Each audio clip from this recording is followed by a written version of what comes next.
Hey guys, welcome to MMA One-on-One. I'm your host, Dan The Wolfman, with the one and only Superman himself, Dean Cain. How's it going, sir? It's good, but we're not going to fight tonight. It's not going to happen. No? No. Yeah, I mean, you gotta get you amped up a little bit. I'm amped up to watch. I don't want to fight you. First of all, you're too big. If you were a little younger, would you have gotten in there, maybe? I would. You know what? Truth is, I played professional football and I loved it. Okay. I wrestled in high school and I was a good wrestler. I had a couple of scraps on the street, you know, in my lifetime, and I can punch. It would have been a sport that, had it been what it is now, when I was a kid, I probably would have been an MMA fighter. So what brought you out to the Bellator big supercard event today? And I see that you got your son with you and your dad with you. Yeah, my dad had never seen an MMA fight live. He always wanted to. His 70th birthday was a couple days ago. So for sure we were coming out. I teach my son a lot of wrestling moves and how to defend himself. Okay. Some things that are very MMA-like. Yeah. And so he's always been interested in it. And he may end up, you know, being a fighter someday. Who knows? But I wanted to know how to defend himself. And there's no better way to know how to defend yourself than rolling and doing some MMA. That's important. That's good. I see you got the Detroit hat on. You're a Michigander, like I was born in Detroit, Michigan, and left when I was a whopping 3 years old. Okay. And I had to move to a horrible spot, Malibu, California. So it was tough growing up on the streets in Malibu. I got a little more street cred than you. I was there until a few years ago. So. Yeah, I think my street cred card is gone. No doubt. Do you have any favorite fighters? Like we got Michael Chandler and Eddie Alvarez fighting tonight. You're familiar with these guys? Their first fight? Very familiar with those guys. That's going to be a big fight. Look, the first fight was a whopper, and this one also will be a whopper, I suppose. I was actually really excited for Tito and Rampage. Yeah. And it's a bummer because Tito's a friend of mine. I know Rampage as well.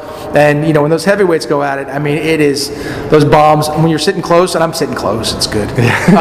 Boy, you can hear everything. It's just amazing. And I was really excited for that. I'm sorry for Tito's injury, and I hope he heals up quickly. Well, Rampage is fighting Joey Beltran now in 2 weeks, November 15th, so he's still going to throw down. We'll see what he's got. He says he's at a good camp, and his knees are good. So, look, if you get, it's a bummer to train for a fight and then have that thing go away. All that training goes for naught. So I'm glad he's using it, and I hope he does well. I wish him the best.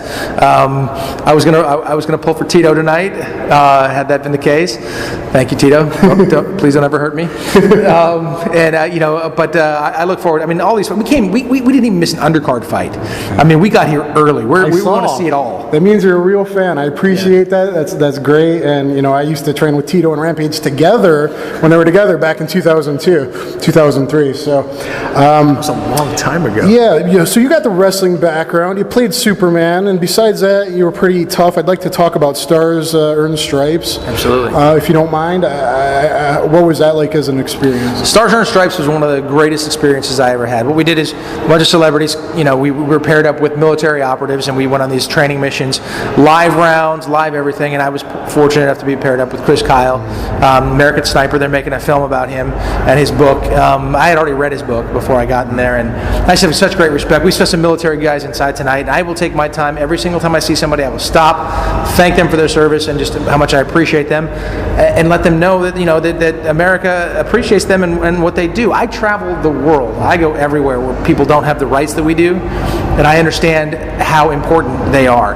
And I would really suggest that everybody get out and travel. You get a chance to get outside and you don't have your Bill of Rights that we enjoy here in the United States, go out there and see what these men and women are fighting for. Yeah, guys, even if you don't agree with all the political policies or necessarily where we go, appreciate and support your servicemen, because maybe they don't want to go and they got families back home and they're making a lot of sacrifices, and I think that's very important. They're re-upping a few people here in the cage in a few minutes. I think that's amazing. I think it's great. What was the craziest thing you did on the show? Was it rappelling out of the helo? Well, listen, when you jump out of a helicopter 300 feet in the air over the water, over the ocean, and you have to be dropped into a moving Zodiac, there are so many things that could go wrong. Forget all the live weapons and things that you have on the firing range and everywhere when you're firing live any mistake here and you're shooting it was very, very dangerous, really well trained, but anytime you jump out of a helicopter, man, I told General Wesley Clark, who was our commanding officer there, I said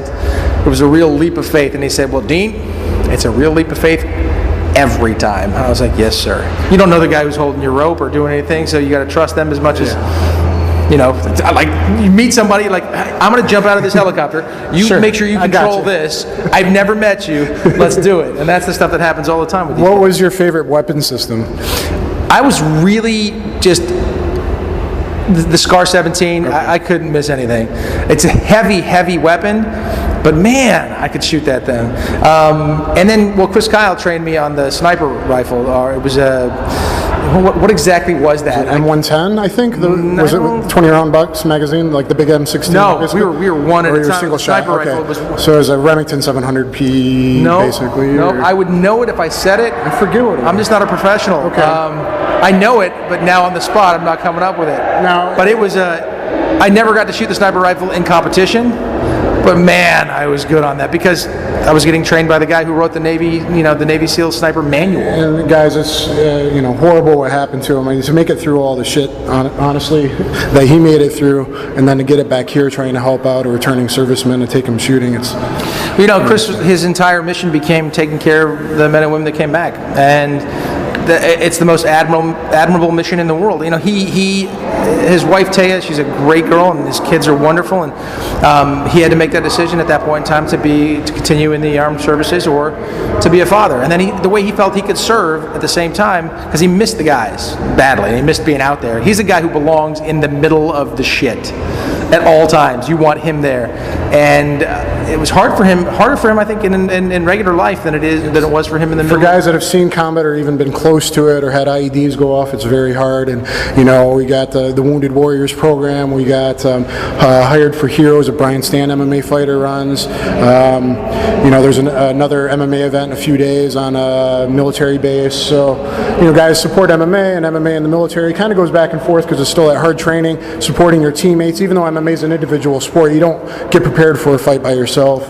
And you see that in the corners of these guys right now. It's one thing I think my son's having a great time watching and listening to is, he can see the guys in the corner talking to the fighter. The fighter comes back, there's 6 guys on him. They're going like, look, man, dude, they're fixing him up. They're throwing some ice on him. They're trying to fix anything that's cut, and they're telling him what to do. And he's like, wow, I think he sees that it is a tremendous team so maybe sport. you can get him in an MMA gym, jiu-jitsu gym after this, mix it with the wrestling. I would love it. I want him to. And after your experiences, you feel like if someone breaks into your home, you're a little better prepared to deal with things now, right? Oh, don't break into my house. I won't. I'll come for a barbecue. My house is not the house to break into. No. All right, guys. Well, thank you so much, guys. Subscribe to my YouTube page. It's at Dan The Wolfman 1. Do you have anywhere you want to send people? The only thing I have is Twitter, @RealDeanCain. That's the only thing that I do in social media.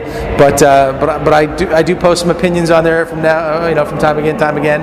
But it's the only thing I do, @RealDeanCain. Okay, guys. And go to ProMMANow.com for all your information. And I'll see you on the flip side. Thanks.